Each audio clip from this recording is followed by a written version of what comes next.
প্রশান্তি নিয়ে তারা ঘরের মধ্যে যাবে।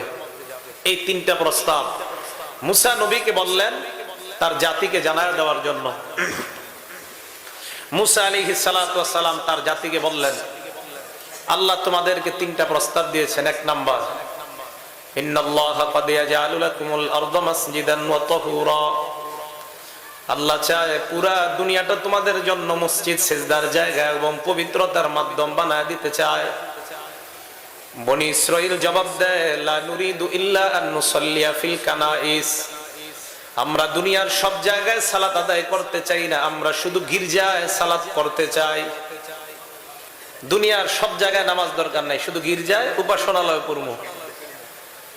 মুসা নবী বললেন দুই নাম্বার, ইন্নাল্লাহা ইয়াজআলু লাকুম তাকরাউনাত তাওরাতা আন যহরি কুলুবিকুম। তোমরা সবাই তাওরাত মুখস্থ পড়তে পারবা, এই নিয়ামতটা দিতে চায়। বনি ইসরাঈল জবাব দেয়, লা নুরিদু আন নাকরাআহা ইল্লা নাজরা। তাওরাত আমরা মুখস্থ পড়তে চাই না, দেখে দেখে পড়তে চাই। মুখস্থ করতে চাই না, দেখবো। মানে আল্লাহ যেটা বলবে উল্টাটা বলতে হবে। তিন নাম্বার, শান্তি আর প্রশান্তি নিয়ে তোমরা ঘরে যাবা, আল্লাহ চায়। বনি ইসরাঈল জবাব দেয়, লা নুরিদু ইল্লা আন তাকুনা কামা কানাত ফিত তাবুত। সাকিনা ওই বাক্সের মধ্যে থাক, আমাদের জন্য দরকার নাই, বাক্সেই থাক। মুসা নবী জানায় দিলেন, আল্লাহ তিনটা নিয়ামতের প্রস্তাব করলাম, তারা গ্রহণ করে না। এবার আল্লাহ সূরা আরাফের 156 নম্বর আয়াতে জানায়া দেয়, ফাসাআকতুবুহা লিল্লাযীনা ইয়াত্তাকুনা ওয়া ইউতুনাজ যাকাত। এই তিনটা নিয়ামতের প্রস্তাব বনি ইসরাঈলকে করলাম, গ্রহণ করে নাই। শেষ জামানায় একদল উম্মত দুনিয়াতে আসবে, এই তিনটা নিয়ামত আমি তাদের জন্য বরাদ্দ করে দিলাম। এক নাম্বার, সালাত যেই কোনো জায়গায় আদায় করবে কৃষক, যদি মসজিদে যাওয়ার সময় না পায়, ওই জায়গায় যদি পবিত্রতা অর্জন করে সালাত আদায় করে নেয়, আল্লাহ কবুল করে নেয়।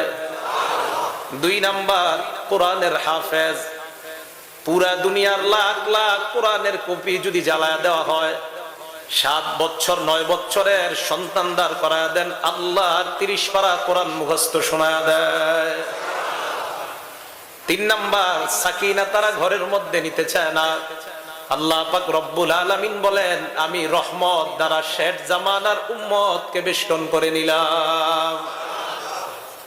যেই মানুষগুলা দুনিয়ার মধ্যে শেষ জামানায় আমি পাঠাবো, মুসা নবী তাদের ব্যাপারে জানার পর বললেন, আল্লাহুম্মা জাআলনি নাবিয়াহুম।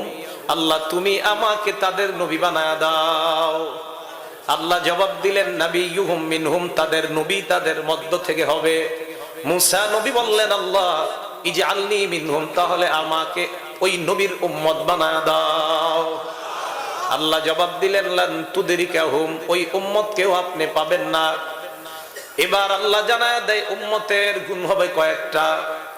এক নাম্বার, ইয়াত্তাকুন, গুনাহ থেকে উম্মত বাঁচবে। দুই নাম্বার, ওয়ায়ুতুনাজ যাকাত, যাকাত আদায় করবে। তিন নাম্বার, আল্লাযীনা হুম বিআয়াতিনা ইউমিনুন, আমার নিদর্শন আমার আয়াতগুলো তারা বিশ্বাস করবে। এবার সূরা আরাফের 157 নম্বর আয়াতে আল্লাহ বলেন, আল্লাযীনা ইয়াত্তাবিউনার রাসূলান নাবিয়্যা, এই মানুষগুলা রাসূলকে অনুসরণ করবে। রাসূল বললেই চলতেন, রাসূলকে আল্লাহ দ্বিতীয় নম্বরে বললেন আন-নাবিয়্যা, যেই রাসূল নবী হবেন, নবী বললেই চলতেন। এরপর বললেন আল উম্মিয়া, এই নবী উম্মি হবে। আমাদের নবীর তিনটা পরিচয় দিলেন আল্লাহ। এক নাম্বার আর রাসূলা, তিনি রাসূল হবেন। দুই নাম্বার আন-নাবিয়্যা, তিনি নবী হবেন। তিন নাম্বার আল উম্মিয়া, তিনি উম্মি হবেন। আল্লাহ রাসূল কেন বললেন, আবার নবী কেন বললেন? রাসূল বললেই তো চলতো। আমরা জানি যিনি রাসূল হয় তিনি নবীও হয়, কিন্তু আল্লাহ আলাদা কেন আমাদের নবীকে রাসূল বলার পর নবী বললেন? এক নাম্বার, রাসূলকে রাসূল বললেন এই কারণে, লাখ লাখ নবীর মধ্যে আমি 313 জনকে রাসূল বানাইলাম, শেষ জামানার রাসূলকে আমি শ্রেষ্ঠ রাসূল বানায়া দিলাম। এই জন্য এক নাম্বার, আল্লাযীনা ইয়াত্তাবিউনার রাসূলা, এই মানুষগুলা রাসূলের অনুসরণ করবে। দুই নাম্বার, আন-নাবিয়্যা, আমাদের নবীকে আল্লাহ রাসূল বলার পর আবার কেন নবী বললেন? নবী বলার কারণ হলো এই, আমাদের নবীকে যদি আল্লাহ নবী না বলতেন, আল্লাহ জানে একটা জামানা আসবে যেই জামানায় একদল মানুষ নিজেকে নবী দাবি করবে আর বলবে আল্লাহ তো শেষ জামানার নবীকে রাসূল বলছে, নবী বলে নাই, এই জন্য নবুয়তের দরজা বন্ধ হয় নাই। এই কথা যেন কেউ বলতে না পারে, এই জন্য আল্লাহ আমাদের নবীকে রাসূল বলার পর নবী বললেন। এর মাধ্যমে বুঝিয়ে দিলেন সমস্ত ভণ্ড দাবিদার তোমাদের চ্যালেঞ্জ আমি আল্লাহ খতম করে দিলাম। কোন নবীয়ত দাবি করবে কোন মানুষ, এই সিস্টেম আর থাকবে না। কারণ রাসূল বলার পর ওনাকে আল্লাহ আবার কি বললেন? নবী বললেন। এই জন্য আর কোন সিস্টেম থাকবে না। এই জন্য বললেন 1 নম্বরে রাসূল, 2 নম্বরে বললেন নবী, 3 নম্বরে উম্মি বললেন। কি বললেন? উম্মি। রাসূল বললেন, নবী বললেন, এরপর আবার কেন উম্মি বললেন? রাসূল বলার পর, নবী বলার পর উম্মি বলার কারণ হলো এই, উম্মি বললে অনেক মানুষ মনে করে উম্মি মানে মনে হয় মূর্খ। আল্লাহ পাক নবীকে উম্মি বলার মাধ্যমে বুঝিয়ে দিলেন উম্মি মানি দুনিয়ার কোন বিদ্বানের কাছে আমার নবীকে আমি মুখাপেক্ষী বানাই নাই। উম্মি শব্দের অর্থ হলো এই, আমি নবীকে কোন মানুষের কোন বিদ্বানের কাছে ছাত্র বানাই নাই। কারণ আমার নবী দুনিয়ার মধ্যে শিক্ষক হবেন, তিনি ছাত্র হবেন কার? এই জন্য নবীকে উম্মি বললাম। আর নবীর সিনার মধ্যে জিবরাইল আমিনের মাধ্যমে বিদ্যা ঢুকায়া দিলাম। রাসূলকে আল্লাহ বললেন উম্মি, বললেন উম্মি শব্দের অর্থ দুনিয়ার কোন বিদ্বানের কাছে ওনাকে মুখাপেক্ষী বানায় নাই, অমুখাপেক্ষী রেখে আল্লাহ পাক রব্বুল আলামিন জিবরাইল আমিনের মাধ্যমে আমাদের নবীর সিনায় বিদ্যা ঢুকায়া দিলেন। এই জন্য বললেন উম্মি। এবার আসেন এরপর কি বলেন? আল্লাযী ইয়াজিদুনাহু মাকতুবান ইনদাহুম ফিত তাওরাত, যেই নবীকে তারা তাওরাতের মধ্যে পেয়ে যায়, ওয়াল ইনজিল, যেই নবীকে তারা ইনজিলের মধ্যে পেয়ে যায়। 1 নাম্বার আল্লাহ বললেন নবীকে তারা তাওরাতের মধ্যে পেয়ে যায়। 2 নম্বরে বললেন ইনজিলের মধ্যে পেয়ে যায়। তাওরাতের মধ্যে পেয়ে যায়, এর কোনো প্রমাণ আছে কিনা দেখি আমরা। এক গ্রাম্য ব্যক্তি দুধ বিক্রি করার জন্য মদিনায় যায়। মদিনায় যাওয়ার পর ওই লোকটা দুধ বিক্রি করলেন। লোকটা মনে মনে বললেন লা আলকায়ান্না হাযার রাজুলা ফালা আসমাআন্না মিন, আমি আজকে এই নবীর সাথে দেখা করব এবং তার কথা আমি শুনবো। গ্রাম্য ব্যক্তি দীর্ঘক্ষণ অপেক্ষা করতে লাগলেন। গ্রাম্য ব্যক্তি বলেন হঠাৎ আমি দেখলাম তালাক্কানি বাইনা আবি বকরিন ওয়া উমর, আল্লাহর নবীকে আমি দেখলাম আবু বকর উমরের মাঝে ইয়ামশুনা, রাস্তায় হাঁটতেছে। গ্রাম্য ব্যক্তি বলেন আল্লাহর নবীকে আমি একা পাইলাম না, 3 জন সহ যখন তাদেরকে পাইলাম তাবিআতুহুম ফি আকফাইহিম, আমিও তাদের পিছনে পিছনে চলতে লাগলাম। চলতে চলতে হাত্তা আতাউ আলা রাজুলিম মিনাল ইয়াহুদ, আল্লাহর নবীকে দেখলাম 3 জন একজন ইহুদির বাড়িতে উপস্থিত হয়ে যায়। ইহুদির বাড়িতে যাওয়ার পর তাকায়া দেখলাম নাশিরাত তাওরাত, ইহুদি তাওরাত কিতাব খুইলা ইয়াকরাউহা, তাওরাত কিতাব পাঠ করতেছে। ইউআযি বিহা নাফসাহু, তাওরাতের মাধ্যমে নিজেকে সান্ত্বনা দেয়। আলা মাউতি ইবনিন লাহু কা আহসানিল ফুতিয়ানি ওয়া আজমালি, তার ছোট একটা সন্তান, এই সন্তানটা মরা মরা অবস্থা, সুন্দর দেখতে, বড় চমৎকার। আমি তাকায় দেখলাম আল্লাহর নবী আবু বকর উমর ওই ঘরের মধ্যে। ইহুদিকে দেখলাম মুমূর্ষ সন্তানের পাশে বইসা তাওরাত কিতাব পড়তেছে। আল্লাহর নবী ডাক দিয়ে বললেন ইহুদি ভাই, আনশুদুকা বিল্লাহ আল্লাযী আনজালাত তাওরাত, যেই আল্লাহ তাওরাত কিতাব নাজিল করলেন ওই আল্লাহর শপথ দিয়ে তোমাকে একটা প্রশ্ন করব। হাল তাজিদুনি সিফাতি ওয়া মাখরাজি ফি কিতাবিক, তোমার এই তাওরাত কিতাবের মধ্যে আমার গুণ পাও কিনা? আমি যে দুনিয়ার মধ্যে আগমন করব তাওরাতের মধ্যে পাও কিনা? ইহুদি জবাব দেয় লা আল্লাহ, আল্লাহর কসম আপনার কথা তাওরাতের মধ্যে পাই না। বলেন নাউজুবিল্লাহ। ইহুদির সন্তান পাশে শুয়ে আছে। সন্তান জবাব দেয় আল্লাহ বালা ইয়া রাসূলুল্লাহ, ইন্না লানাজিদু ফি কিতাবিনা সিফাতাকা ওয়া মাখরাজাক, আল্লাহর কসম আমরা আমাদের কিতাব তাওরাতের মধ্যে আপনার গুণাবলী এবং আপনার আগমনের সংবাদ স্পষ্ট লিপিবদ্ধ পেয়ে যায়। বাপ কয় পাই না, ছেলে কয় পাই। এরপরে নবীকে বলতেছেন আশহাদু আল্লা ইলাহা ইল্লাল্লাহ ওয়া আন্নাকা রাসূলুল্লাহ, এই মুহূর্তে আমি সাক্ষী দিলাম আল্লাহ ছাড়া কোনো ইলাহ নাই, আপনি আল্লাহর রাসূল, আমি কালিমা পড়ে মুসলমান হয়ে গেলাম।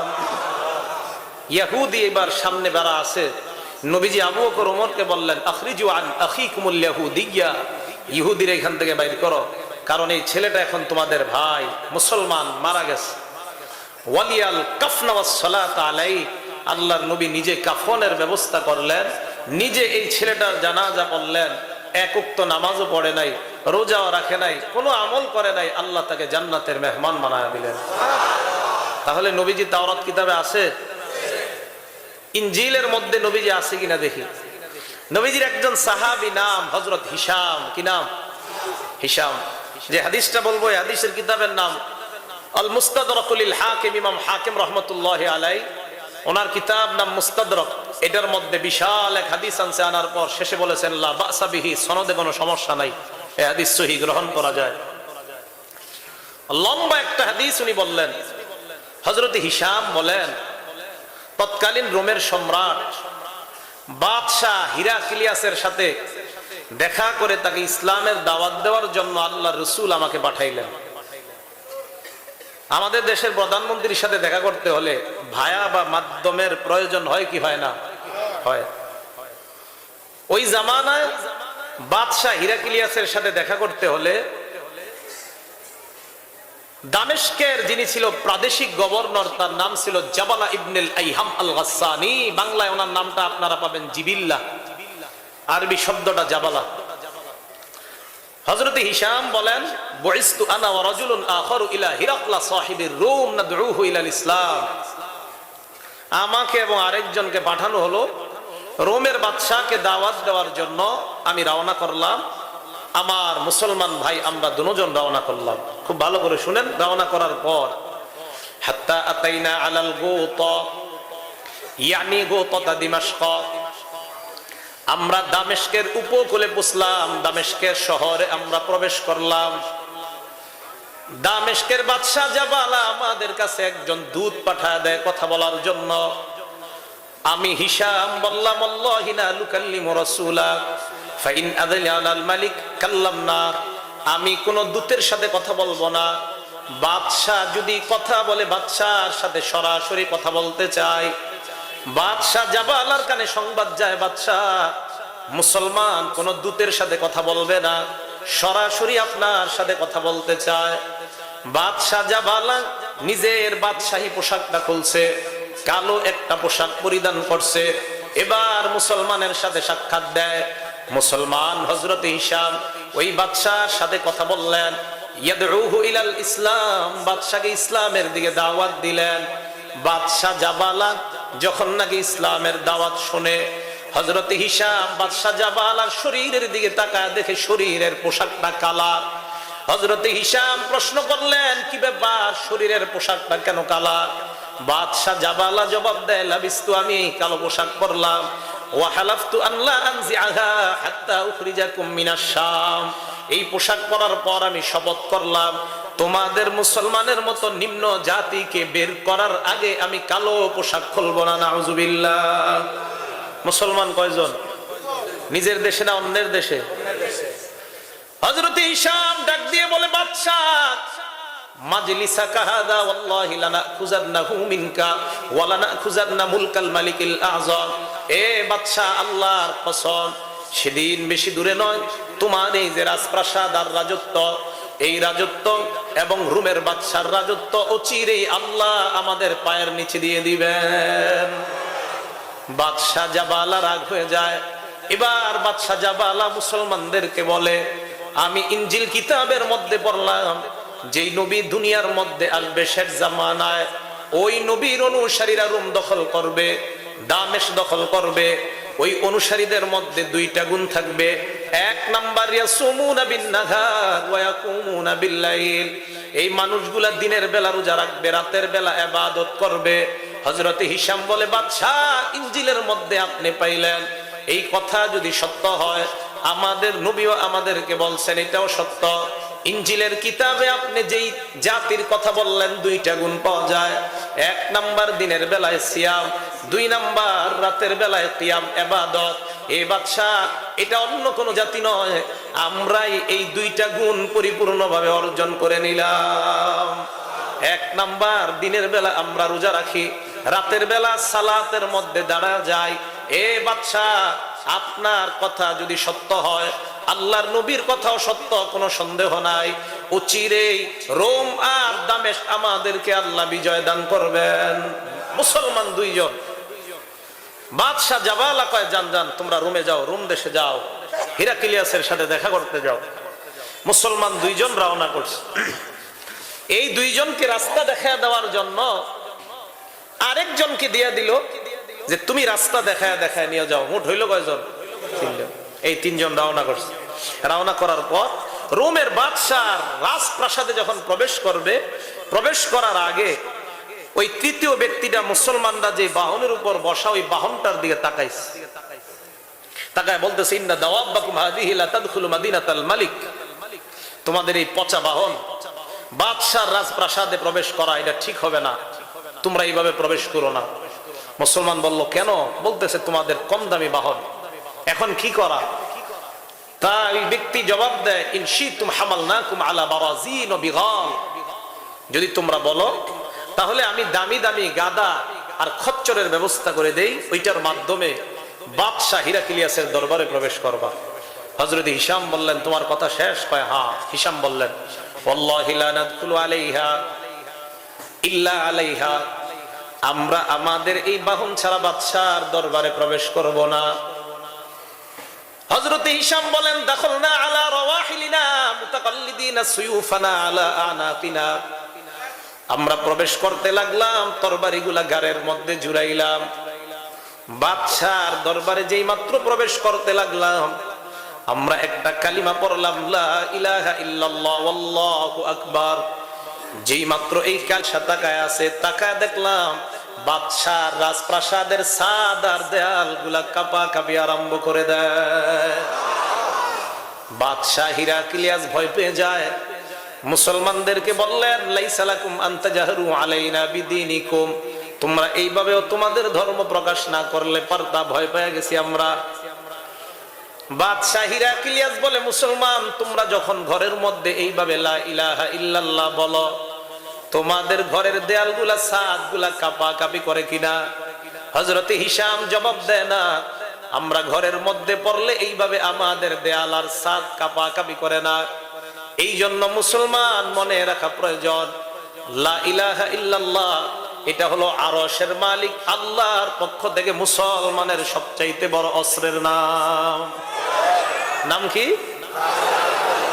একটা হাদিস শোনাই। নবীজি সাল্লাল্লাহু আলাইহি সাল্লাম জিহাদ করার পর সাহাবায়ে কেরামকে নিয়ে রওনা করছে।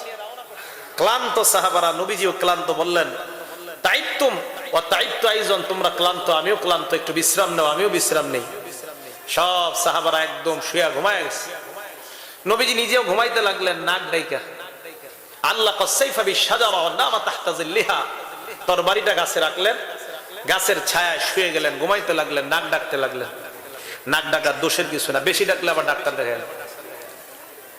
ইহুদি একজন যাওয়ার সময় মনে মনে বলে, কত প্ল্যান করলাম, মুহাম্মদকে মারার জন্য একটা প্ল্যানেও কখনো সাকসেস হলাম না, আজকে মুহাম্মদের তরবারি দিয়ে মুহাম্মদকে হত্যা করব। বলেন নাউজুবিল্লাহ। নবীজির তরবারিটা হাতের মধ্যে নেয়, আল্লাহর নবীর দেহ মুবারকের উপর দুই পাশে পা দুইটা ছড়াইয়া এইভাবে তরবারিটা নিয়ে দাঁড়ায়, ডাক দেয় মুহাম্মদ। আল্লাহর নবী চোখ খুললেন, খোলার পর দেখে তরবারি হাতে একটা লোক দাঁড়ায় আছে। হাবিবের চোখে মুখের মধ্যে পেরেশানির কোনো ছাপ নাই। বুখারীর কিতাবুত তাফসীরে উল্লেখ হয়, আল্লাহর নবী যখন ঘুম থেকে জাগ্রত হয়, ঘুম ভাঙানোর জন্য চেহারার মধ্যে এইভাবে করতেন যেন ঘুম ভেঙে যায়। হাবিব চোখ খোলার পর এইভাবে ডলতে লাগলেন। ওই ব্যক্তি তরবারি নিয়ে দাঁড়ায় দেখে মুহাম্মদের চোখে মুখের মধ্যে কোনো ভয় নাই। ইহুদি ডাক দেয়, মুহাম্মদ মাইয়াম নাউকা মিন্নি, কে বাঁচাবে তোমাকে? আল্লাহর নবী যেই জবাবটা দিলেন সবাই আমরা দিব, নবী জবাব দিলেন আল্লাহ। কি জবাব দিলেন? যেই মাত্র বলছে আল্লাহ, কাঁপতে কাঁপতে ইহুদির হাত থেকে তরবারি জমিনের মধ্যে পড়ে যায়। নবীজি তরবারি নিচে নিয়ে ধরছে, তোরে কে বাঁচে? ইহুদি কয় তুমি ছাড়া আর কেউ নাই। নবীজি বলেন সাবধান, সাহাবায়ে কেরাম ঘুমায়, ওমর ঘুমায়, জানতে পারলে সমস্যা আছে, তুমি যাও, আমি তোমাকে মাফ করে দিলাম। তাহলে ইমান অস্ত্র। আজকে বিভিন্ন মানুষের voice of America, voice of London, voice of India, এগুলা হলো তাদের শক্তি, মুসলমানের শক্তি। লা ইলাহা ইল্লাল্লাহ, এটার সম্পর্ক মদিনার সাথে, মদিনার সম্পর্ক ভয়েস অফ আরশ, ওই আরশ থেকে মুসলমানের শক্তি সঞ্চাল করেন স্বয়ং আল্লাহ। হযরত হিশাম প্রবেশ করলেন, লা ইলাহা ইল্লাল্লাহ বলছে, দেয়াল কাঁপতেছে। বাদশা হিরাক্লিয়াস কয় এইভাবে প্রকাশ না করলেও পারতাম। হযরত হিশাম বলেন 3 দিন আমাদেরকে মেহমানদারি করলেন। আচ্ছা মেহমানদারি করছে। হাদিসের মধ্যে আসছে নুজুলিন কাসীর, প্রচুর মেহমানদারি করছে। 3 দিন পর রাতের বেলা আবার আমাদেরকে ডাক দিছে, আমরা গেলাম। যাওয়ার পর ফাস্তাআদা কাওলাহু ফাআদনা, আবার আগের কথাগুলো জিজ্ঞাসা করলো, আমি বললাম। 3 দিন পর ভালো করে শুনবেন। আমার কথা শোনার পর স্বর্ণের কালারিং করা একটা বাড়ি আনছে, মোটামুটি বড় একটা বাড়ি। কিসের বাড়িটা? স্বর্ণের, এরকম একটা বাড়ি আনছে। বাড়িটার সামনে, এই যে বাড়িটার আলাইহা আবওয়াব, অনেকগুলা দরজা, ওয়ালাল আবওয়াবি আকফাল, দরজাগুলোর উপর অনেকগুলা তালা। এবার বাদশা হিরাক্লিয়াস বললেন চাবি আনো। চাবি আনছে। খুব ভালো করে বুঝবেন, দরজা অনেকগুলা, ছোট ছোট দরজা। মুসলমান বলেন আমি তাকায় রইলাম। প্রথম দরজাটা খুললেন, খোলার পর ওই দরজার ভিতর থেকে ফাস্তাখরাজা মিনহা হারিরাতান সাওদা, কালো একটা রেশমের কাপড় বের করলেন। কি কালার? কিসের কাপড়? রেশমের কাপড়। কাপড়টা খুললেন। হযরত হিশাম বলেন ফাইদা ফিহা সূরাতুন হামরা, ওই কালো কাপড়ের মধ্যে দেখলাম একটা লাল ছবি দেখা যায়। লাহু যফিরাতান, তার চুলগুলা দুই দিকে পড়া। আবার তাকায় দেখলাম ওয়াইদা লিহিয়াতুহু লাবিসাত, তার দাড়িগুলো এইভাবে বিছানো। চোখগুলার দিকে তাকাইলাম, তাকায় দেখলাম দখমুল আইনাইন, চোখগুলা মোটা। এই দিকে তাকাইলাম, তাকায় দেখলাম হাম্মাতুল ইলিয়াতাইন, এই দুইটা পাশ হালকা বড়, দেখতে পৌরুষ পৌরুষ দেখা যায়। বাদশা হিরাক্লিয়াস প্রশ্ন করলেন হাল তারিফুনা হাদার রাজুল, মানুষটাকে চিনতে পারো কিনা? জবাব দিলাম না। বাদশা হিরাক্লিয়াস জবাব দিলেন হাদা আদম আলাইহিস সালাতু ওয়াস সালাম, এই রেশমের কাপড়ের মধ্যে এটা আদম পয়গম্বরের ছবি। সুবহানাল্লাহ। দ্বিতীয় দরজাটা খুললেন, ওই দরজার ভিতর থেকে একটা কালো রেশমের কাপড় বের করলেন। হযরত হিশাম বলেন ফাইদা ফিহা সূরাতুন বাইদা, ওইটার মধ্যে দেখলাম গৌরবর্ণের একটা ছবি দেখা যায়। এই ছবির মধ্যে তাকায় দেখলাম চেহারাটা বড় সুন্দর। মাথাটার দিকে তাকায় দেখলাম দখমুর রস, মাথাটা হালকা একটু বড়, চোখগুলা বড় চমৎকার। পুরা শরীরের দিকে তাকায় দেখলাম বড় চমৎকার। আমাদেরকে প্রশ্ন করলেন চিনো কিনা? জবাব দিলাম না। বাদশা জবাব দিলেন হাদা নূহ আলাইহিস সালাম, এটা শরীয়তের প্রথম নবী নূহ পয়গম্বরের ছবি। 3 নাম্বার দরজা খুললেন, এই দরজার ভিতর থেকে একটা ছবি বের করলেন। এই ছবিটার দিকে তাকায় দেখলাম চোখগুলা বড় চমৎকার, তবে দাড়িগুলা দেখলাম সাদা। কান্নাহু ইয়াবতাসিম, লোকটা কেমন যেন মুস্কি হাসি দেয়। আমাদেরকে প্রশ্ন করলেন চিনো কিনা? জবাব দিলাম না। বাদশা বললেন হাদা ইব্রাহিম আলাইহিস সালাম, এটা হলো ইব্রাহিম পয়গম্বরের আকৃতি। চতুর্থ দরজাটা যখন খুললেন, এবার দরজাটা আর মুসলমানকে দেখায় না, দরজাটা বাদশা নিজের দিকে নিয়ে খুললেন। ভালো করে বুঝবেন, 3টা দরজা খুললেন, 3টা দরজা মুসলমানদেরকে দেখাইলেন। চতুর্থ দরজাটা আর মুসলমানকে দেখায় না। এবার যেই দরজাটা খুললেন, লাস্টের দরজাটা আগেই বাদশা হিরাক্লিয়াস খুললেন। মুসলমানরা মনে করতেছে 4 নাম্বার দরজা, আসলে চুপে চুপে শেষের দরজাটা খুললেন।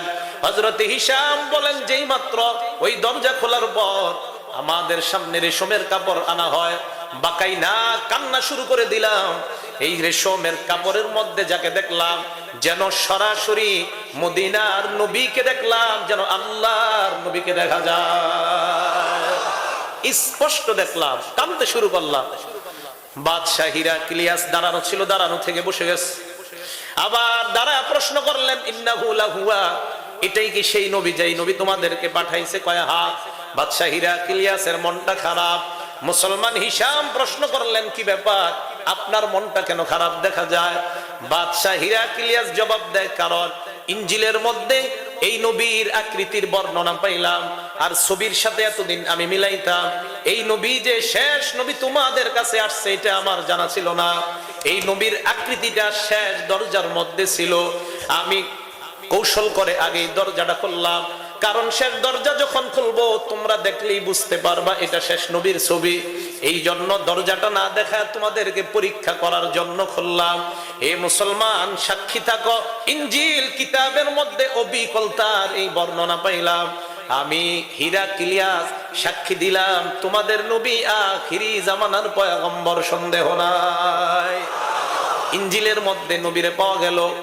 এবার আর একটা দরজা খুলছে। এই দরজা খোলার পর একটা ছবি বের করছে। এই ছবিটা হযরত লূত আলাইহিস সালামের ছবি। আর একটা দরজা খুলছে, তাকায় দেখলাম এই ছবিটার চোখগুলা ভয়ঙ্কর, একটু দৃষ্টিটা কেমন যেন ভয়ঙ্কর টাইপের। ঠোঁটটার দিকে তাকায় দেখলাম নিচের ঠোঁটটা হালকা মোটা, দেখতে চুলগুলা হালকা কোকড়ানো। প্রশ্ন করলেন চিনো কিনা? জবাব দিলাম না। হাদা মুসা আলাইহিস সালাম, এটা মুসা পয়গম্বরের আকৃতি। মুসা নবীর সাথে আরেকটা আকৃতি দেখলাম, ওই আকৃতিটা ওনার সাথে অনেকটা মিল দেখা যায়, তবে ওনার চেহারাটার মধ্যে ঠোঁটটা অত মোটা না, চোখগুলা বড় চমৎকার। মুসা নবীর তো দেখতে রাগে রাগে মনে হয়। প্রশ্ন করলেন চিনো কিনা? জবাব দিলাম না। বললেন হাদা হারুন আলাইহিস সালাম। এরপর আরেকটা দরজা খুললেন ইসহাক, আরেকটা খুললেন ইয়াকুব, আরেকটা খুললাম, চমৎকার একটা ছবি দেখলাম। এতক্ষণ ছবিগুলার কালার দেখলাম হয়তো সাদা, হয়তো কারো কালার লাল। এবার যেই ছবিটার দিকে তাকাইলাম, তাকায় দেখলাম ছবিটার মধ্যে সোনালী সোনালী কালার দেখা যায়, কপালের মধ্যে কেমন যেন আলো আলো মনে হয়। প্রশ্ন করলেন চিনো কিনা? জবাব দিলাম না। বললেন হাদা জাদ্দু নবিয়্যিকুম ইসমাঈল আলাইহিস সালাম, এটা তোমাদের পয়গম্বরের দাদা ইসমাঈল নবীর সুন্দর আকৃতি দেখা যায়। সর্বশেষ দরজা, এর মানে এটা সর্বশেষ নয়, আমাদের নবীর আগের দরজাটা। এই দরজা খুললেন, তাকা দেখলাম একটা যুবকের ছবি দেখা যায়, দাড়িগুলা বড় চমৎকার সুন্দর কালা। আমাদেরকে প্রশ্ন করলেন চিনো কিনা? জবাব দিলাম না। বাদশাহ বললেন হাদা ঈসা আলাইহিস সালাতু ওয়াস সালাম, এটা ঈসা পয়গম্বরের আকৃতি।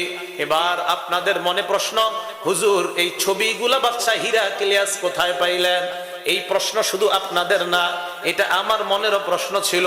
এটা শুধু আমার প্রশ্ন নয়, এই প্রশ্ন স্বয়ং নবীর সাহাবা হযরতে হিশামের।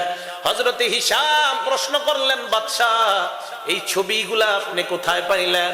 বাদশাহ হিরাক্লিয়াস জবাব দেয় আদম নবী আল্লাহর কাছে দোয়া করছে, সাআলা আদম রাব্বাহু আইয়ুরিয়াহু সুওয়ারাল আমবিয়া মিন ওয়ালদিহি। আদম নবী দোয়া করছে, আল্লাহ আমার সন্তানদের মধ্যে যাদেরকে নবী বানাইবা ওই নবীদের আকৃতিগুলা আমাকে দেখা দাও। আল্লাহ পাক রব্বুল আলামিন সমস্ত নবীদের আকৃতি আদম নবীরে দিয়ে দেয়।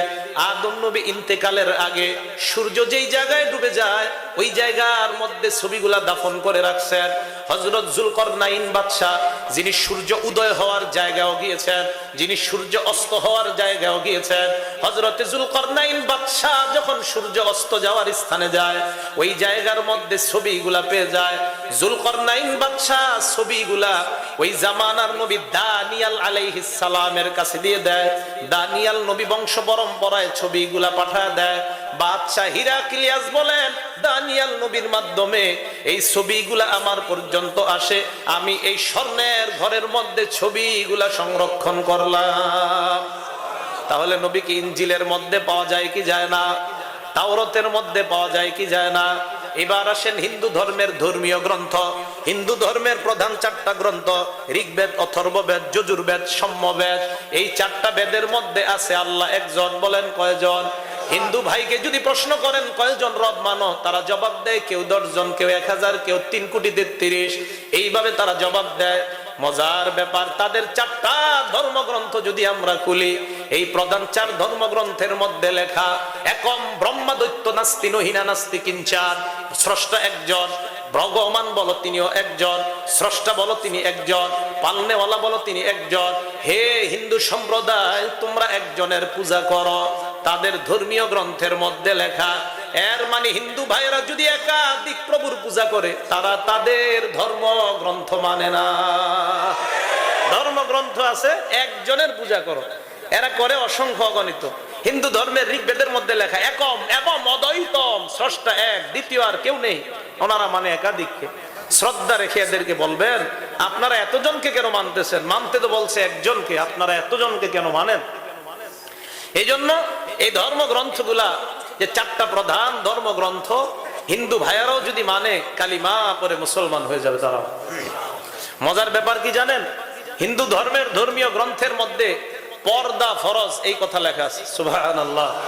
হিন্দু ধর্মের ধর্মীয় গ্রন্থ ঋগ্বেদের মধ্যে লেখা, ওহে নারী, যেই ব্রহ্মা তোমাকে নারী বানিয়েছেন সেই ব্রহ্মা তোমাকে বলছে তুমি দৃষ্টি নিচে রাখো।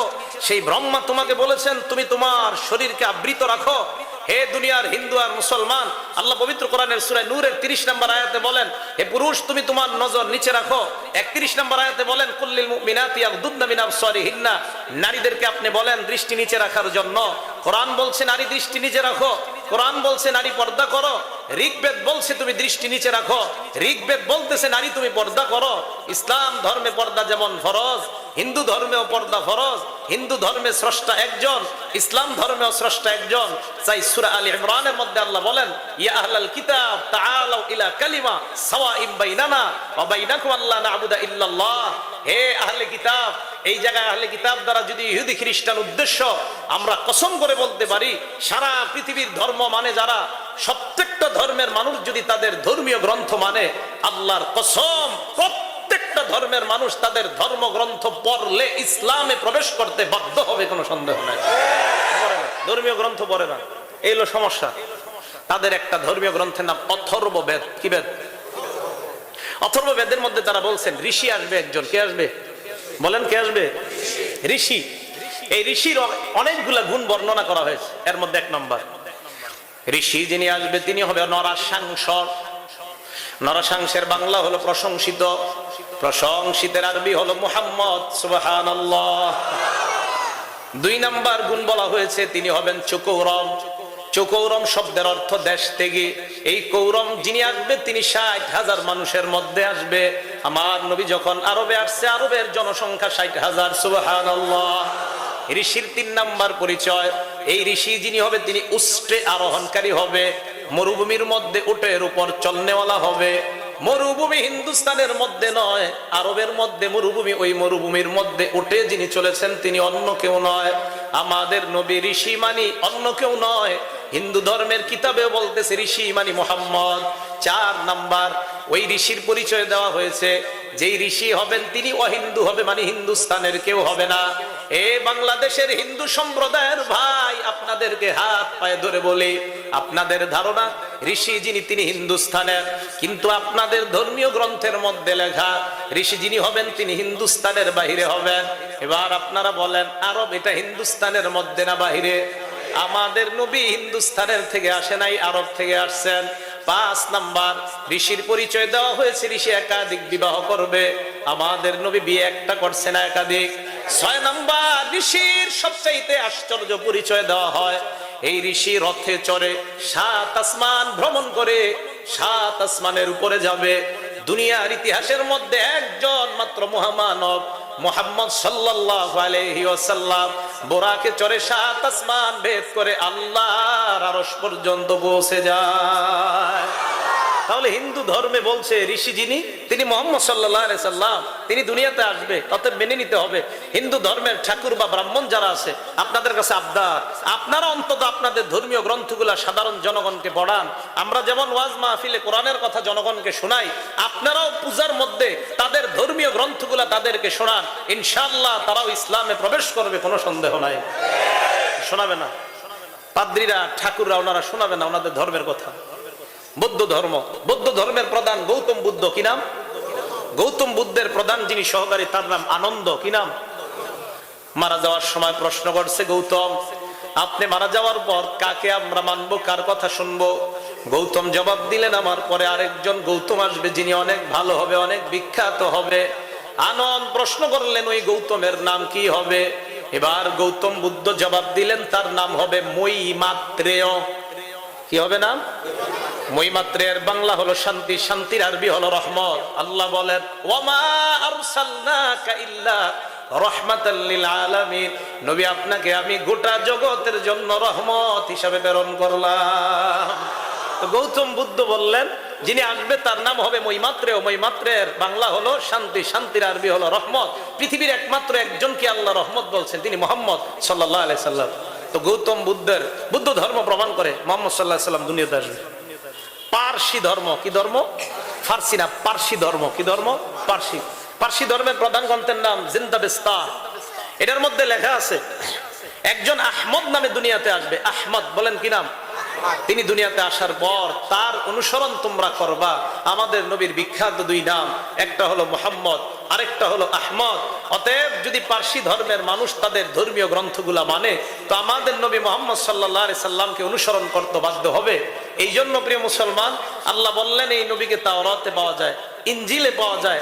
আমরা প্রমাণ করলাম হিন্দু ধর্মেও পাওয়া যায়, বুদ্ধ ধর্মেও পাওয়া যায়, পারসি ধর্মে পাওয়া যায়। আমি তুলনামূলক ধর্ম তত্ত্বের উপর যে পড়াশোনা, এই পড়াশোনায় অন্তত হিন্দু ধর্মের মধ্যে 60-এর অধিক প্রমাণ দিয়ে আমি প্রমাণ করতে পারি ঋষি যাকে বলা হয়েছে, এই ঋষির গুণ একটাও হিন্দুস্তানের কারো মধ্যে নাই, একমাত্র সবগুলা গুণ মুহাম্মদ সাল্লাল্লাহু আলাইহি সাল্লামের মধ্যে। অতএব হিন্দু ধর্মের ধর্মীয় গ্রন্থ বলছে তাদেরকে, হে হিন্দু ধর্মের লোকেরা, মুহাম্মদ সাল্লাল্লাহু আলাইহি সাল্লামকে তোমরা মেনে নাও। ওনার সাথে যে 4 জন প্রধান হবে, এদেরকে বলা হয়েছে এদের মধ্যে একদল হবে 4 জন, এরকম তারা হবে স্বর্গীয়, আরেক দলকে বলা হবে তারা হবে গোত্রীয়। এর মানে বুঝাইছে যারা স্বর্গীয় বলে বুঝাইছে 4 ফেরেশতা, আর এইভাবে বুঝাইছে 4 জন, আবু বকর, ওমর, উসমান, আলী, হযরত জিবরিল, মিকাইল, ইসরাফিল, আজরাইল। এদের কথা পর্যন্ত হিন্দু ধর্মের গ্রন্থে বলা হয়েছে। ধর্মগ্রন্থ পড়লে কসম করে বলা যায় হিন্দুরা দলে দলে মুসলমান হবে।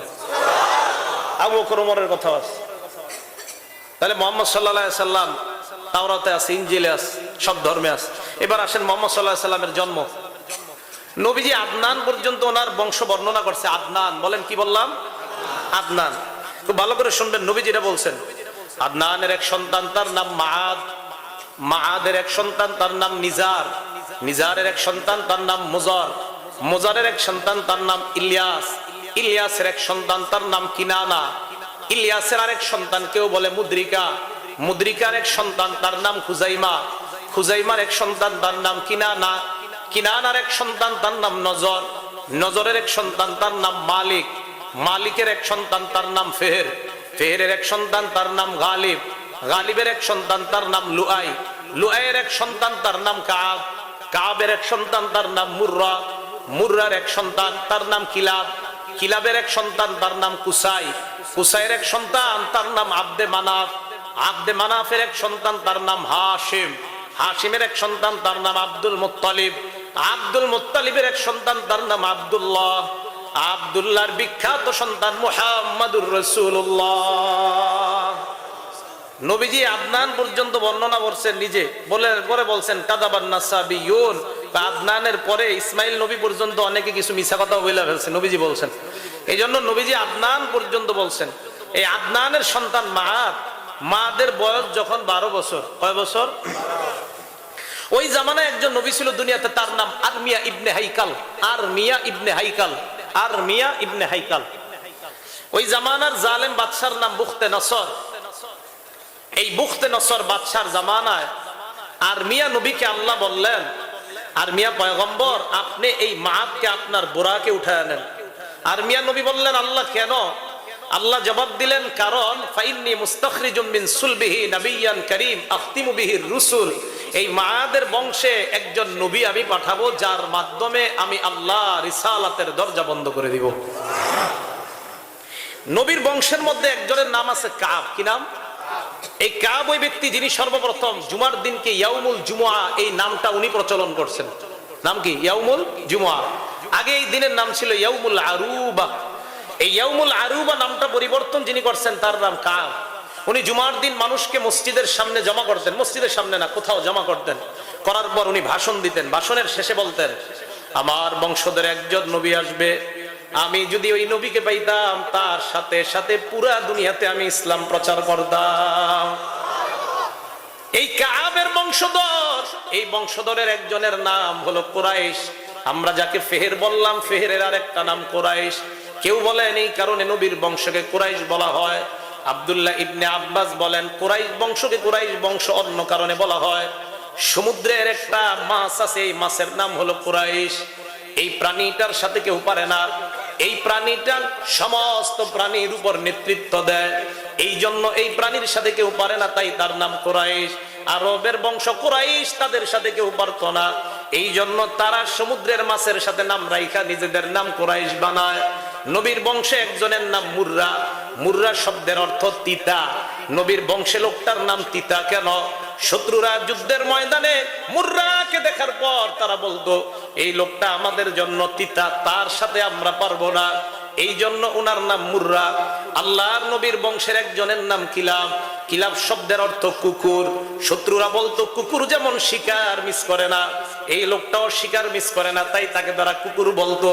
আল্লাহর নবীর বংশের একজনের নাম হাশিম। হাশিম শব্দের অর্থ টুকরা টুকরা করা। হাশিমকে হাশিম কেন বলা হয়? ইতিহাসের মধ্যে বড় চমৎকার কথা লেখা হয়।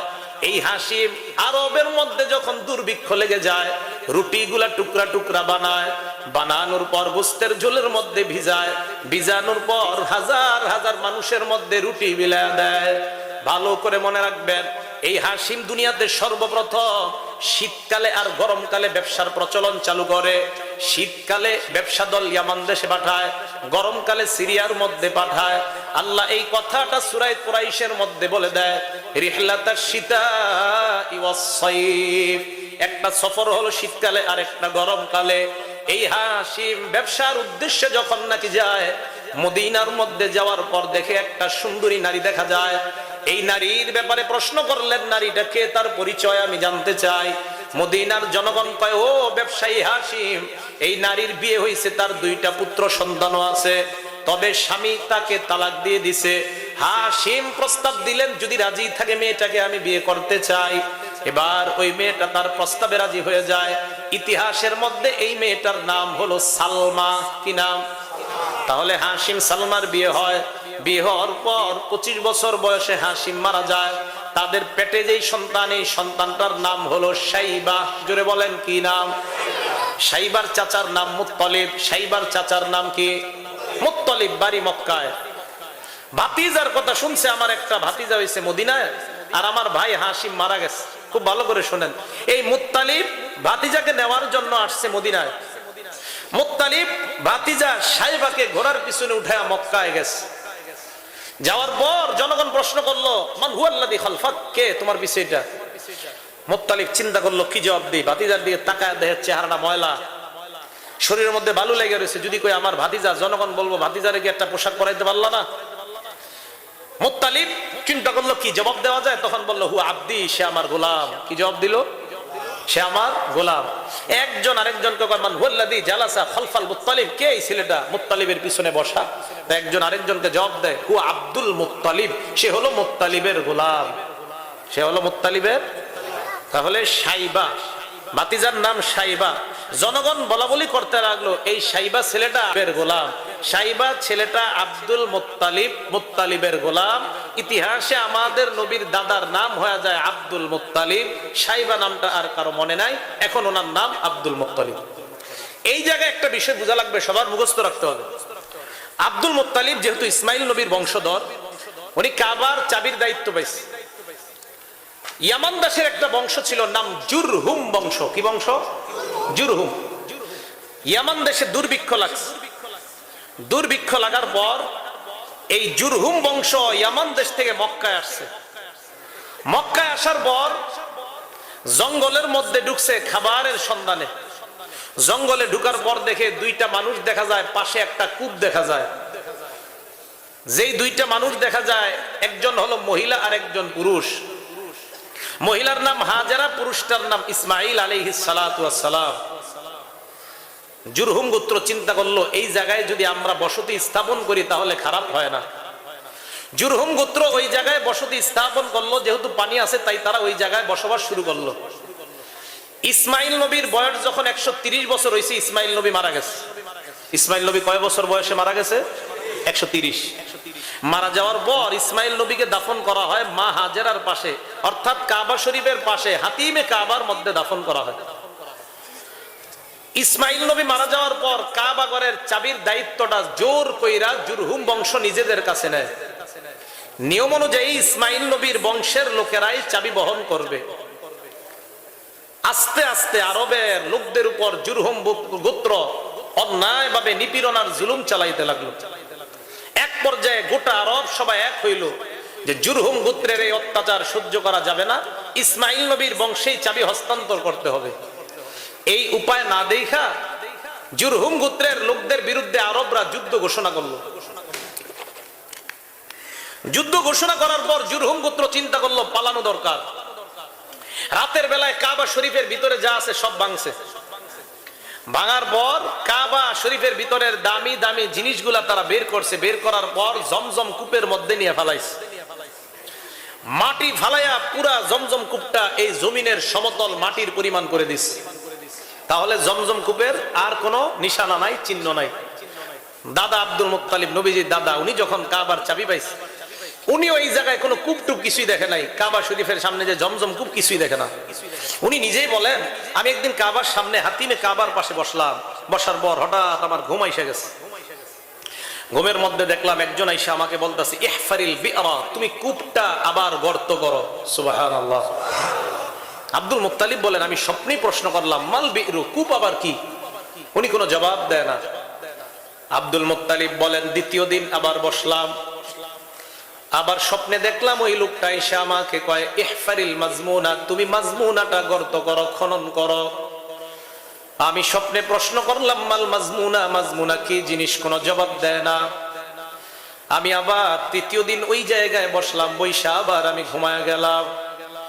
আবার দেখলাম ওই লোকটা ঈশা আমাকে বলে, ইহফারিত তাইয়্যিবা, তুমি পবিত্র জমিনটা গর্ত করো, খনন করো। আমি প্রশ্ন করলাম, মাত তাইয়্যিবা, পবিত্র জমিন কোনটা? ওই লোকটা স্বপ্নে আমাকে কোনো জবাব দেয় না। 4 নাম্বার দিন ওই জায়গায় আমি আবার বসলাম, আবার আমার চোখ লেগে যায়, আবার ওই লোকটাকে আমি দেখলাম। এবার ওই লোকটা স্পষ্ট আমাকে বলল, ইহফার জমজম, তুমি জমজম কূপটা খনন করে নাও। আমি স্বপ্নে প্রশ্ন করলাম, মা জমজম, জমজম কি জিনিস? উনি জবাব দিলেন, জমজমের 3টা গুণ। 1 নাম্বার, কিয়ামত পর্যন্ত কূপের পানি কখনো শেষ হবে না। 2 নাম্বার, এই কূপের পানি কোন রোগী ব্যক্তি পান করলে নিয়ত করে সাথে সাথে তার রোগ আল্লাহ ভালো করে দেয়। 3 নাম্বার, হাজী সাহেবরা হজ করতে আসলে এই পানি তাদের পান করার জন্য দেওয়া হয়। আমি স্বপ্নেই প্রশ্ন করলাম, জায়গাটা কোথায়? ওই লোক আমাকে জমজম কূপের জায়গাটা দেখা দেয়। ঘুম ভাঙার পর আমি আব্দুল মুত্তালিব ওই আরবের লোকদের সাথে পরামর্শে বসলাম।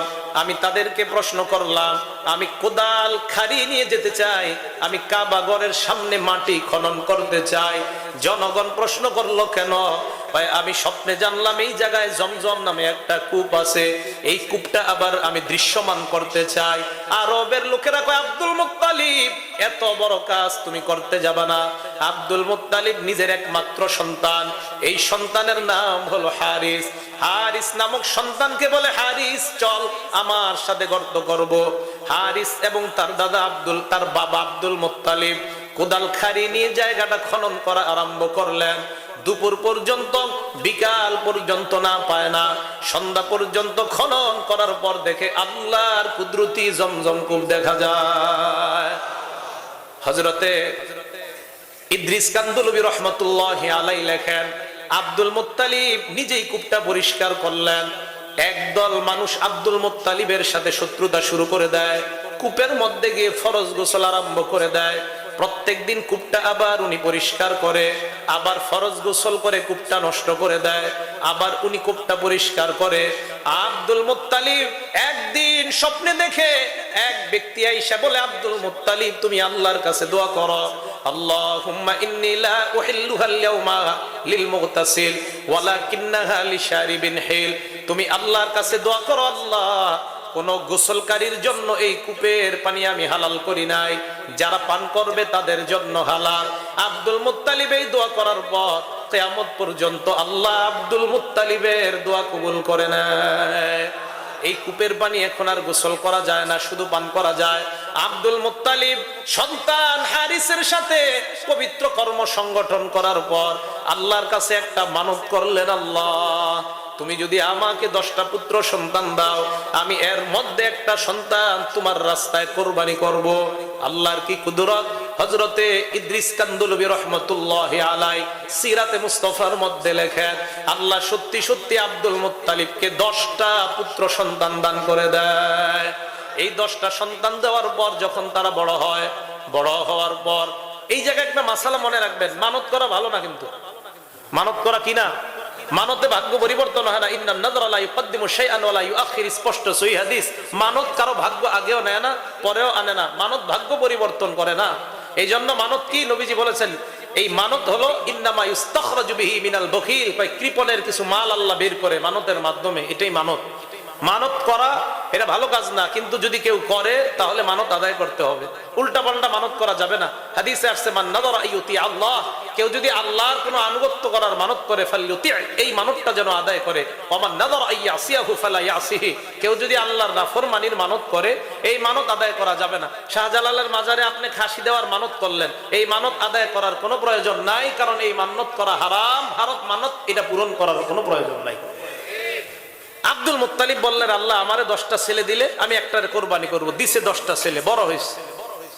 ছেলেদেরকে নিয়ে গেছে কাবা শরীফের সামনে, গিয়ে বললেন, আমি তো মানত করেছিলাম আল্লাহ যদি আমাকে 10টা ছেলে দেয় কোরবানি করব, তোমরা কি বলো? তোমরা তো বড় হয়েছো। 10 জন ছেলে বললেন, আউফি নাযরাকা লিরাব্বিকা ইফআল মা শিতা, আব্বা আপনি আপনার রবের মান্যত পুরা করেন, আপনার যা মন চায় আপনি তা করেন, আমাদের যাকে মন চায় কোরবানি করেন, আমরা মেনে নিব। আব্দুল মুত্তালিব যারে ভালোবাসে বেশি সবচেয়ে, আব্দুল্লাহ, উনি চিন্তা করলেন লটারি দেই। আর লটারি দেওয়ার নিয়ত হইল ওনার আব্দুল্লাহর নাম যাতে না ওঠে। হ্যাঁ, উনি লটারি দিছে, আব্দুল্লাহর নাম উঠছে। আল্লাহ দেখে প্রিয় বস্তু কোনটা? ইব্রাহিম নবীরে কয় ইজবাহ মা তুহিব্বু, যেটা পছন্দ জবাই করেন। 100 জবাই করছে। আবার পরের দিন দেখা ইজবাহ মা তুহিব্বু, পছন্দনীয় জিনিসটা আপনি জবাই করেন।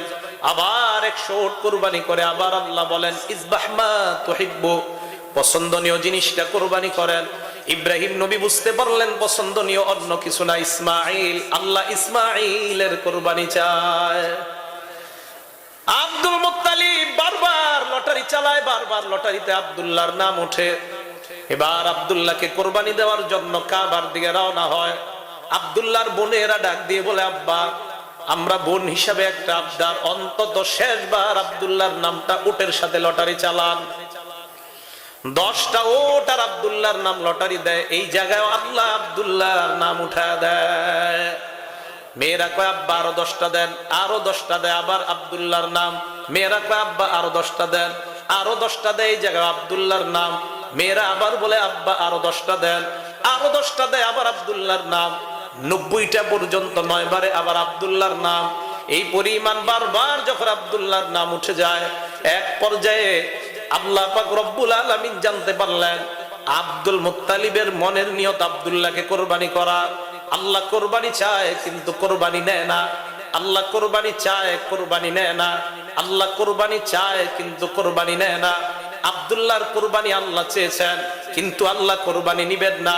যখন দেখলেন আব্দুল মুত্তালিব আব্দুল্লাহকে জবাই করার জন্য পরিপূর্ণ প্রস্তুত, এবার মেয়েরা কয় আব্বা আরো 10টা উট আপনি লটারির মধ্যে দেন। যেই মাত্র 99টা চালায় আব্দুল্লাহর নামই আসে। 100 নাম্বার উটটা যখন দিয়ে দেয়, আল্লাহ আব্দুল্লাহর পরিবর্তে উটের নাম উঠা দেয়। এবার উট কোরবানি দেওয়ার পর আব্দুল্লাহর বয়স 25 বছর। ওহাব গোত্রের কন্যা আমেনার সাথে বিয়ে হয়। লম্বা আলোচনা। আমেনাকে বিয়ে করার পর আমেনার পেটে যেই নবী আসছেন তিনি আখিরি জামানার পয়গম্বর মুহাম্মাদুর রাসূলুল্লাহ সাল্লাল্লাহু আলাইহি ওয়াসাল্লাম। জন্মের আগেই বাবা মারা যায়। আল্লাহর নবী জন্মগ্রহণ করলেন। সমস্ত উলামারা দুই ব্যাপারে একমত। 1 নাম্বার, কাবা শরীফের উপর হাতি বাহিনী যেই বছর হামলা চালায়। 2 নাম্বার, রবিউল আউয়াল মাসে জন্ম। 2টা ব্যাপারে সারা দুনিয়ার উলামায়ে কেরাম প্রায় একমত। 1 নাম্বার, কাবার উপর হাতি বাহিনী যেই বছর হামলা চালায়। 2 নাম্বার, আল্লাহর নবীর জন্ম রবিউল আউয়াল মাসে। আল্লামা ইবনে কাসির নবীর জন্মের ব্যাপারে 7টা মত দেন। 1 নাম্বার, রবিউল আউয়ালের 2 তারিখে জন্ম। 2 নাম্বার রবিউল আউয়ালের 8 তারিখে, 3 নাম্বার রবিউল আউয়ালের 10 তারিখে, 4 নাম্বার রবিউল আউয়ালের 12 তারিখে, 5 নাম্বার রবিউল আউয়ালের 17 তারিখ, 6 নাম্বার রবিউল আউয়ালের 8 দিন বাকি থাকতে নবীর জন্ম, 7 নাম্বার অত্যন্ত দুর্বল একটা বর্ণনা 12ই রমজান নবীর জন্ম। 7 নাম্বার বর্ণনাটাও ইবনে কাসিরে আনছেন, 12ই রমজান নবীর জন্ম। এই বর্ণনাটা নিতান্তই দুর্বল। 17ই রবিউল আউয়াল নবীর জন্ম, এই বর্ণনাটাও দুর্বল। 8 দিন বাকি থাকতে নবীর জন্ম, এই বর্ণনাটাও দুর্বল। 4টা বর্ণনা আলোচনা করা যায়, 2, 8, 10, 12। এর মধ্যে 2 আর 10 নিয়ে প্রথম আলোচনা। 2 নাম্বার বর্ণনাকারী যারা, একজনের নাম ওয়াকিদি। এই ওয়াকিদি যার থেকে বর্ণনা করেন তার নাম আবু মাশার ইবনু আব্দুর রহমান আল মাদানী। সবাই আমার দিকে তাকান। এই যে পাগড়িওয়ালা, উনি একটা কথা বলছে ওনার কাছে, উনি আমার কাছে বলছে এটাকে সনদ বলা হয়। কি বলা হয়? আবার দেখেন, পাগড়িওয়ালা ভাই উনি বলছে ওনার কাছে, উনি আমার কাছে বললেন এটাকে সনদ বলা হয়। ওয়াকিদি নামক বিরাট বড় একজন আলেম, উনি বর্ণনা করছে ওনার উস্তাদ আবু মাশার বা আবু মাশার থেকে। ওনাদের বর্ণনায় আল্লাহর নবীর জন্ম রবিউল আউয়ালের 2 তারিখে সোমবার। এটা হলো ওয়াকিদি এবং তার উস্তাদ আবু মাশারের বর্ণনা। ইবনে হাজার আসকালানী বলেন এই বর্ণনা গ্রহণ করা যাবে না। কারণটা কি? আল্লামা ওয়াকিদির ব্যাপারে ইবনে হাজার আসকালানী রহমাতুল্লাহ তাকরিবুত তাহজিব নামক একটা কিতাবের মধ্যে লেখেন, ওয়াকিদি মাতরুকুন মাসিয়াতি ইলমিহি। এই ওয়াকিদির প্রচুর জ্ঞান থাকা সত্ত্বেও হাদিসে তাকে গ্রহণ করা যায় না। আমি আবার বলছি, উনি বর্ণনা করছে ওনার কাছে, উনি আমার কাছে। আমাদের মধ্যে 3 জনের একজন একটু উল্টাপাল্টা বর্ণনা করি, এই জন্য আমাদের বর্ণনা গ্রহণযোগ্য না। আল্লামা ইবনে হাজার বলেন ওয়াকিদি যেহেতু বর্ণনা করছে, এই বর্ণনা নেওয়া যাবে না। কারণ ওয়াকিদি সাধারণত দুর্বল বর্ণনা করে, তাই 2 তারিখে নবীর জন্ম এই বর্ণনা বাদ। আমি আবার বলছি, খুব ভালোভাবে শুনবেন, এখন একটু হাদিসের ক্লাস হবে আমাদের। আল্লামা ওয়াকিদি যেই বর্ণনা থাকবে, ওনার প্রচুর এলেম থাকলেও হাদিসের ক্ষেত্রে ওনার বর্ণনা নেওয়া যাবে না। 2 নাম্বার তারিখে নবীর জন্ম, এটা বাদ রইল। 3টা 8, 10, 12। 10 তারিখে নবীর জন্ম, 10 তারিখের মধ্যে ওয়াকিদি আছে। আর বলেন তো, ওয়াকিদি যেই সূত্রে থাকবে ওই সূত্র কি হবে? দুর্বল। তাহলে 10 বাদ রইল 8, 12। এইবার খুব ভালো করে মন দিয়ে শোনেন। 12 তারিখে যারা জিলাপি আর সিন্নি খায় নাচেন, এরাও শুনেন। 8 এই ব্যাপারে সমস্ত মুহাদ্দিসিনে কেরাম বলেন, কাবার উপর হাতি বাহিনী যেই বছর হামলা চালায়, এই হামলার 50 দিন পর নবীর জন্ম। কাবা শরীফের উপর হাতি বাহিনী যেই বছর হামলা চালায়, এই হামলার কয়েকদিন পরে নবীর জন্ম। খুব ভালো করে বুঝবেন, কাবার উপরে হামলা চালায় মুহররমের 13 দিন বাকি থাকতে। কোন মাসের? এখন মুহররমের 13, সফরের 30, 30 আর 13 কত? বলেন কত? সফরের পরের মাসটার নাম কি? রবিউল। আপনারা তো বুঝেনও না, খালি মানে দূরে বুঝেন। রবিউল আউয়াল আসলে জিলাপি খাইতে হবে, নাচতে হবে। মুহররম, সফর, রবিউল আউয়াল। মুহররমের 13 দিন বাকি থাকতে নবীর জন্ম, তো 13 দিন। সফরের 30, 13 আর 30 কত? রবিউল আউয়ালের 7 কত হয়? 50। 7 যাওয়ার পর 8ম রাত, এর মানে 50 দিন পর, মানে ওই রাতে 8ই রবিউল আউয়াল আল্লাহ রাসূলের জন্ম। এই 8ই রবিউল আউয়াল, এটা প্রসিদ্ধ নয়, এটা বিশুদ্ধ, কিন্তু প্রসিদ্ধ হয় নাই। কেন হয় নাই? কারণ 8 তারিখে এরকম নাচানাচি আর জিলাপির ইতিহাস দুনিয়াতে কম হয়েছে, তাই এটা প্রসিদ্ধ হয় নাই। 603 হিজরিতে 12 তারিখের ব্যাপারে নাচানাচি আর প্রচুর পরিমাণ লাফালাফি হয়েছে। ইরাকের মুসলিম শহরের বাদশা আবু সাঈদ মুজফফর কুকুরবুগি, উনি সর্বপ্রথম এই জন্মদিন পালনের প্রথা আরম্ভ করেন নবীজির। 30,000 হালুয়ার প্লেট তৈরি করা হতো, 10,000 মুরগি বুনা করা হতো, 5,000 খাসির মাথা বুনা করে 5 তলা বিশিষ্ট গম্বুজ বানাইতো। এই বাদশা আবু সাঈদ মুজফফর ওই গম্বুজে ওঠার পর নারী পুরুষ একসাথে নাচানাচি করত আর লাফালাফি করত। যার লাফালাফি সুন্দর হইতো তাকে পুরস্কার করা হতো। এই হলো 12ই রবিউল আউয়াল, নবীজির জন্মদিনের ইতিহাস।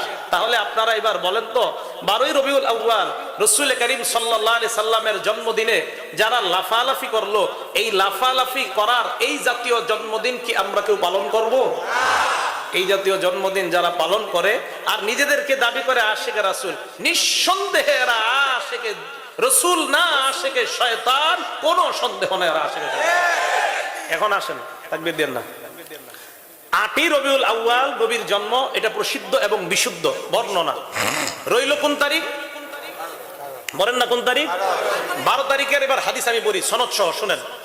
عن عفان بن مسلم عن سعيد بن مينا عن جابر بن عبد الله وابن عباس رضي الله تعالى عنهما ولد رسول الله صلى الله عليه وسلم يوم الاثنين الثاني من شهر ربيع الاول। খুব ভালো করে শুনবেন, বলেন আফফান।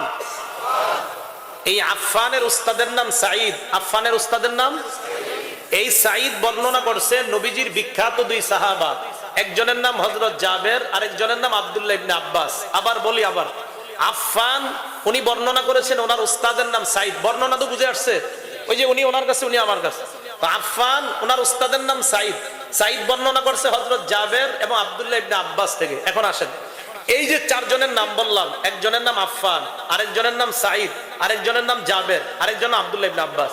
নবীর সাহাবারা নির্ভরযোগ্য, এ ব্যাপারে কোনো সন্দেহ নাই। বাকি রইল দুইজন, আফফান এবং সাঈদ।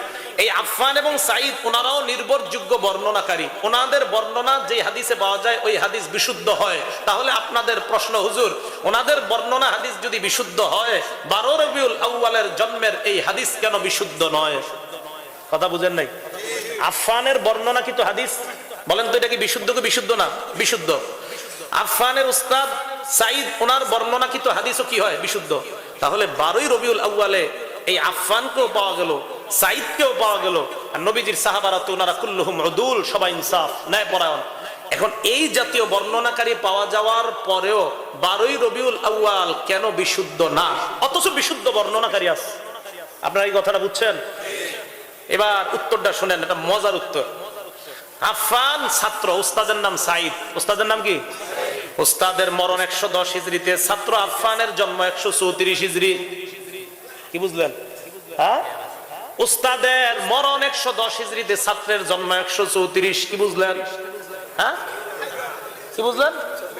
মানে কি 24 বছর উস্তাদ ছাত্র না, এরা কেউ কাউরে দেখে নাই। এর মানে অন্য কেউ জালিয়াতি করে এই হাদিস তাদের থেকে বানায় আমাদের পর্যন্ত বর্ণনা করে দিছে। তাই আশিকে রাসূল আর সিন্নি খাওয়ার দল, শুনেন, 12ই রবিউল আউয়াল যদিও প্রসিদ্ধ তবে বিশুদ্ধ নয়। কারণ সাঈদের মৃত্যু 110 হিজরি, আর সাঈদের ছাত্র যাকে বানানো হচ্ছে আফফান, তার জন্ম 134 হিজরি। তো উস্তাদা ছাত্রের মাঝে ব্যবধান 24 বছরের। এরা কেউ কাউকে দেখে নাই, যদিও বর্ণনাকারী নির্ভরযোগ্য। এরা কেউ কাউকে না দেখা যাওয়ার কারণে এদের বর্ণনাটা গ্রহণ করা যায় না। এই হাদিসকে বলা হয় হাদিসে মুনকাতি। কি বলা হয়? হাদিসে মুনকাতি দিয়া ইসলামী শরীয়তে দলিল দেওয়া যায় না। তাই প্রিয় মুসলমান ভাইয়েরা, নবীজিকে তাওরাতে পাওয়া গেল, ইনজিলের মধ্যে পাওয়া গেল, হিন্দুদের ধর্মীয় গ্রন্থে পাওয়া গেল, বেদের মধ্যে পাওয়া গেল, গৌতম বুদ্ধ দেবের বুদ্ধ ধর্মে পাওয়া গেল, পারসি ধর্মে পাওয়া গেল। শুধু তাই নয়, আল্লাহ রসুলের জন্ম আমরা প্রমাণ করলাম 8ই রবিউল আউয়াল, এটা বিশুদ্ধ বর্ণনা। হ্যাঁ, বর্তমান যুগে যারা সৌর জগৎ নিয়ে গবেষণা করেন তারা বলেন নবীর জন্ম 9ই রবিউল আউয়াল। কত বলেন? এই যুগে যারা সৌর জগৎ নিয়ে গবেষণা করেন ওনারা দেখছেন ওই তারিখটা ছিল 20 এপ্রিল, সেই হিসাবে তারা বলেন 9ই রবিউল আউয়াল। তো যাই হোক, আর বিশুদ্ধ উলামায়ে কেরামের বর্ণনা নয়, বর্তমান যুগের উলামাদের বর্ণনা। এর মধ্যে সুলাইমান নদভী রহমাতুল্লাহি আলাইহি উনিও আছেন, উনিও বলছেন 9ই রবিউল আউয়াল নবীর জন্ম, কিন্তু 12ই রবিউল আউয়াল